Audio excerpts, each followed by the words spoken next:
Chapter 4 Turning Tides 11th and 12th Centuries Question Answers from Grade 7th Subject Social Science Part 2. The Big Questions. Question 1. Why are the 11th and 12th centuries seen as a period of transition in Indian history? Answer. The 11th and 12th centuries are seen as a period of transition because many important changes took place at the same time. India faced foreign invasions, especially by the Ghaznavids and Ghurids.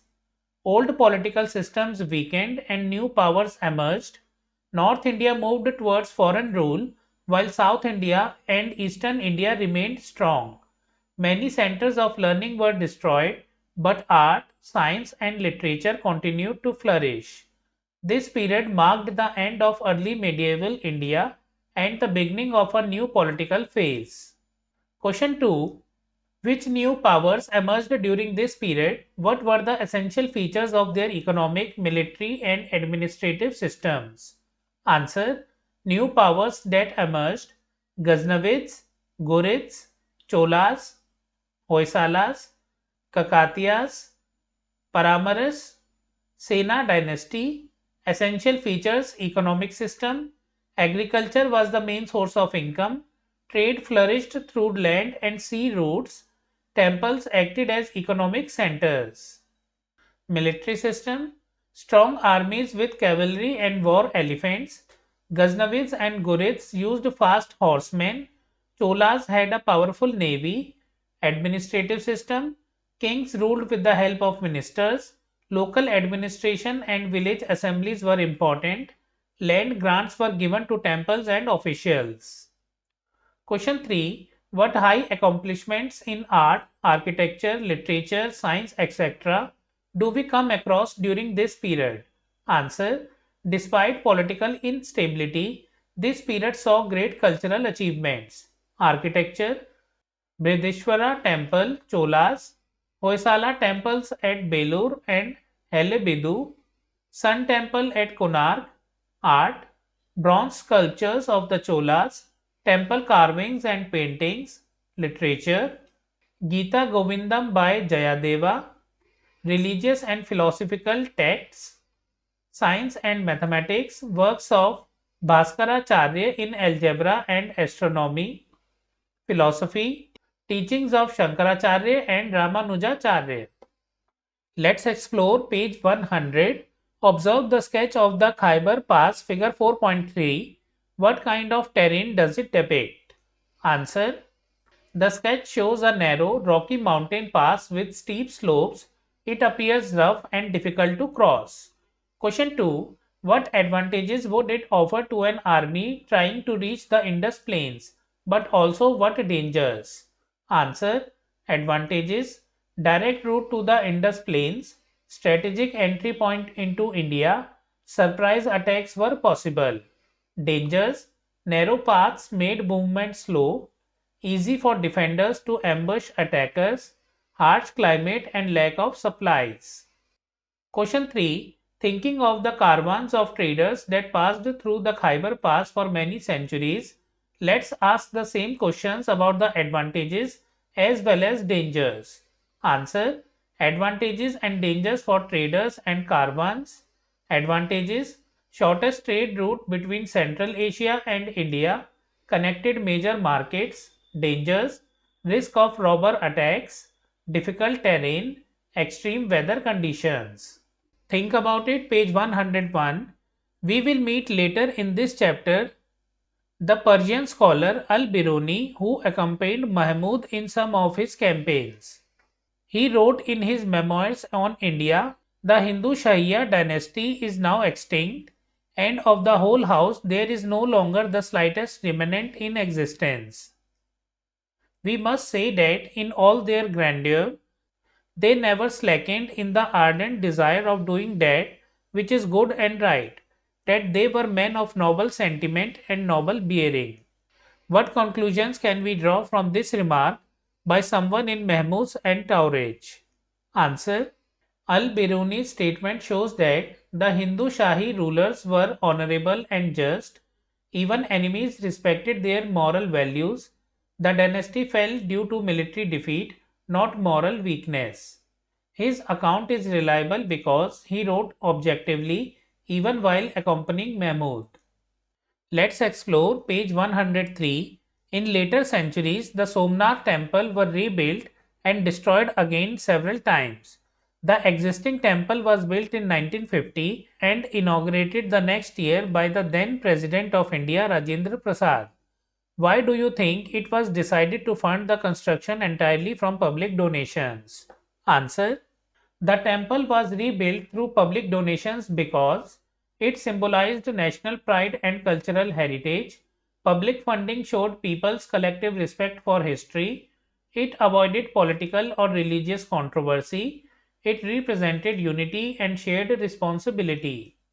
Let's explore page 112.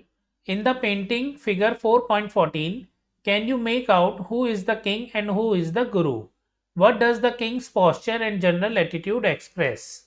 Answer: the king can be identified by his royal attire and posture. The guru appears calm and seated, showing wisdom. The king's posture shows respect, humility, devotion to learning and religion. Conclusion: the painting shows that even powerful kings valued knowledge and spiritual guidance. Let's explore page 117.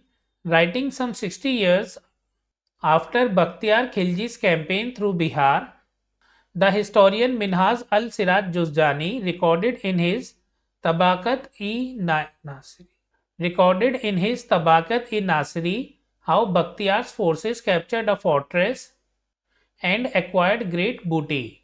He adds, the greater number of the inhabitants of that place were Brahmins, and all those Brahmins had their heads shaven, and they were all slain.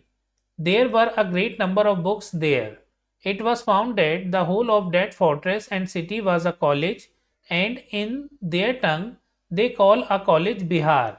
Remembering the meaning of Vihara and noting that Nalanda was known in ancient inscriptions as Nalanda Mahavihara, can you find two more clues in the above passage to identify the fortress near the Nalanda University? Hint: who do you think these Brahmins actually were? Answer: the passage by Minhaj al-Siraj Juzjani helps us identify the fortress as Nalanda Mahavihara, one of the greatest centers of learning in ancient India. Two clues from the passage. First, meaning of Vihara and Bihar. A Vihara means a Buddhist monastery or college. The historian notes that the place was called Bihar, which clearly refers to a Vihara. Nalanda was famously known as Nalanda Mahavihara. Second, who were the Brahmins? The people described as Brahmins with shaven heads were actually Buddhist monks. Buddhist monks shaved their heads and lived in monasteries. This confirms that the place was a Buddhist center of learning, not a military fort. Conclusion: the fortress mentioned was Nalanda University, which was mistaken for a fort but was actually a vast educational institution filled with monks and books. Let's explore page 121. In Kalyani, Basavanna established an Anubhava Mandapa, literally pavilion of experience, where men and women from every social, economic, religious or linguistic background, including saints and philosophers, could assemble to discuss all aspects of life, including moral values and religion. Question 1. Why, in your opinion, did Basava want people from all backgrounds to come together and exchange ideas? Answer: Basava wanted people from all backgrounds to come together because he believed in equality of all human beings. He opposed caste discrimination. He felt that truth and wisdom grow through discussion. He wanted religion to be based on experience, reason, and morality, not birth or status. The Anubhava Mandapa encouraged free thinking and social reform. Question 2. If something like an Anubhava Mandapa existed today, what important topics do you think people ought to discuss there?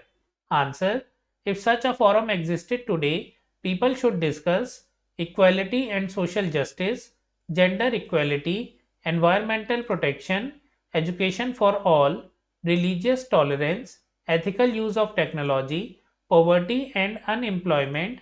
These topics would help society grow fairer and more inclusive.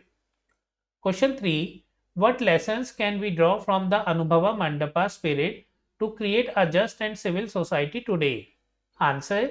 The spirit of the Anubhava Mandapa teaches us respect for diverse opinions, importance of dialogue instead of conflict, equality regardless of caste, gender, or religion, moral values should guide social life, knowledge should be shared openly. Conclusion. By following these ideas, we can build a society that is just, peaceful, and respectful. Next, questions and activities. Question 1. Why is the period under consideration in this chapter regarded as a major transition in Indian history? Give two examples each of change and continuity from this period. Answer. The 11th and 12th centuries are regarded as a major transitional period because old political systems weakened while new powers, ideas, and forms of governance emerged. Examples of change: new political powers such as the Ghaznavids and Ghurids entered India from the northwest, changing the political landscape. Military techniques like the increased use of cavalry and mounted archers became more prominent.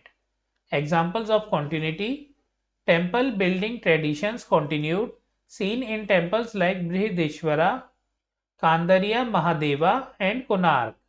Learning and scholarship still flourished, with scholars like Al-Biruni and Bhaskaracharya contributing to knowledge. Question 2. Observe figure 3.27 in the previous chapter and draw a similar star of dynasties, gathering all or most of the dynasties that appear in this chapter. Answer. In the center of the star, write India 11th to 12th centuries and draw arms positioning to these dynasties. Pointing to these dynasties: Cholas south, Hoysalas southwest, Kakatiyas Deccan, Eastern Gangas east, Paramaras central India, Chandelas north central India, Ghaznavids northwest, Ghurids northwest. This visually shows how many regional and external powers shaped India at the same time. Question 3. Taking a map of the subcontinent, draw a geographical tour that covers all or most dynasties in this chapter. You may draw inscription from some of the travels. The chapter's narration follows. Answer. On a map of Indian subcontinent, first start from Afghanistan, Ghaznavids, Ghurids. Second, move to Punjab and Ganga plains. Third, travel to central India, Chandelas, Paramaras. Fourth, go east to Odisha, eastern Gangas. Fifth, move south to Kakatiyas. Sixth, continue to Hoysalas. Seventh, end at Tamil Nadu, Cholas. This tour shows how political power was spread across regions, not concentrated in one place. Question 4. With the help of a map of India and Southeast Asia, can you calculate the approximate distance the Rajendra First fleet of ships had to navigate to reach their objective? Answer. Rajendra First fleet sailed from Tamil Nadu to Southeast Asia, Sri Vijaya region, present-day Indonesia, Malaysia. Approximate distance 3000 to 4000 km by sea. This shows the naval strength and maritime skill of the Cholas. Question 5. Match these two pairs: A. Eastern Gangas, third Konark Sun Temple, B. Chandelas, fourth Kandariya's Mahadeva Temple, C. Paramaras, fifth Bhojeshwar Temple, D. Hoysalas, first Belur, E. Cholas, second Brihadishwara Temple. Question 6. Working in groups, compare the dynasties in this chapter and in the preceding one. Create a table to list the dynasties present in both, those that disappear from the preceding period and those that appear in this chapter's period. Answer. North India, dynasties present in both chapters. Hindu Shahis continue into early 11th century. Dynasties that appear after chapter 13. Harshvardhana's Vardhana dynasty, Gurjara Pratiharas. Dynasties that newly appear in chapter 4. Ghaznavids, Ghurids, Chahamanas. East India. In both chapters, Palas decline in 11th century. Dynasty that newly appear in chapter 4, Senas, Eastern Gangas. Central India. Dynasties that appear after chapter 13, Rashtrakutas, fade by 10th century. Dynasties that newly appear in chapter 4, Paramaras, King Bhoja. South India. Dynasties present in both chapters, Cholas, Pandyas, continue strongly. Dynasties that disappear after chapter 3, Pallavas, Cheras, early Chalukyas of Badami. Dynasties that newly appear in chapter 4, Hoysalas, Kakatiyas, Western Chalukyas of Kalyani, revival. Kashmir, Himalayan region, dynasties present in both chapters. Kashmir remain important in both. Kalhanas, Raja Tarangini in chapter 3, continued relevance in chapter 4. Question 7. Using the chapter and any additional reading, prepare a short note explaining first why centers of learning like Nalanda were important. Second, how their destruction may have affected education and culture in India. Answer. First, why centers like Nalanda were important. They were international centers of education. Students came from China, Korea, Tibet, and Southeast Asia. Subjects included philosophy, medicine, astronomy, logic. Knowledge was preserved in manuscripts and libraries. Second, impact of their destruction, loss of ancient texts and knowledge, decline in institutional learning, cultural and educational setback, break in India's role as a global learning hub. Question 8. Why do you think Mahmud of Ghazni carried out repeated raids from Afghanistan into India while Muhammad Ghori sought territorial expansion into India and long-term control? Write a short note on how their motive shaped the outcomes of their campaigns. Answer. Mahmud of Ghazni, motivated mainly by wealth and plunder, conducted repeated raids, took riches back to Afghanistan, did not stay to rule India. Muhammad Ghori wanted territorial expansion, established long-term political control, defeated Indian rulers and left governors, laid foundations for later Delhi Sultanate. So friends, we have completed all these question answers. From chapter 4, Turning Tides, 11th and 12th centuries, we have already studied notes and summary of this chapter. You can find the link in the description and on the screen. If you like the video, kindly like, hype the video and share it with your friends. Also subscribe to my channel for more such videos. We will meet in the next video. Thank you for watching.